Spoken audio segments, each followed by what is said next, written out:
Bonjour, je m'appelle Caroline Poiré, je suis avocate pénaliste au barreau de Bruxelles depuis plus de 20 ans. En 2020, j'ai choisi de consacrer mon activité exclusivement à la défense des victimes de violences sexuelles et intrafamiliales au sein du cabinet Defendere dont je suis la fondatrice.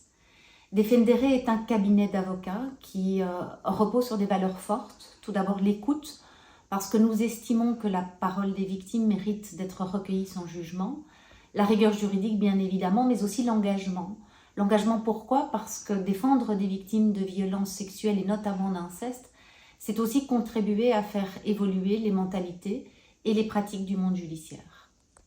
Mais au-delà de la maîtrise des outils du droit, notre approche se distingue, en tout cas nous l'espérons, par une connaissance approfondie des mécanismes psychotraumatiques. Pourquoi? Parce qu'en fait, on s'est rendu compte que défendre des victimes de violences sexuelles, et plus encore lorsqu'il s'agit de victimes d'inceste, on ne peut pas se limiter en tant qu'avocat à une lecture factuelle des événements.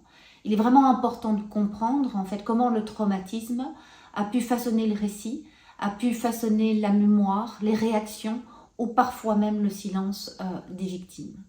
J'interviens également comme formatrice auprès des avocats, mais également auprès du monde policier sur les questions liées aux violences et à la prise en charge des victimes de violences sexuelles. Dans le cadre de mon intervention, j'aborderai 3 axes principaux. Tout d'abord, ce qu'est la dissociation, mais surtout comment est-ce qu'elle se manifeste finalement concrètement dans les dossiers judiciaires.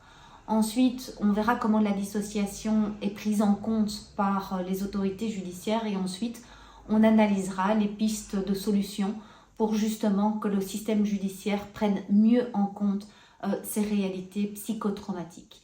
La question centrale de mon exposé sera la suivante, c'est finalement comment la dissociation est-elle compatible avec les exigences de la charge de la preuve. Pourquoi? Parce que dans le cadre d'un procès pénal, il appartient aux victimes de rapporter la preuve de ce qu'elles ont vécu. Et on analysera ensuite, pour terminer, comment, en tant qu'avocat, avec l'aide des psychologues, avec l'aide des psychiatres, eh bien, on peut contribuer à ce que le système judiciaire porte un regard différent sur la parole des victimes de violences sexuelles et notamment d'inceste. Je vous remercie pour votre attention et je vous dis à très vite pour les journées AFDT de mars 2026. À très vite.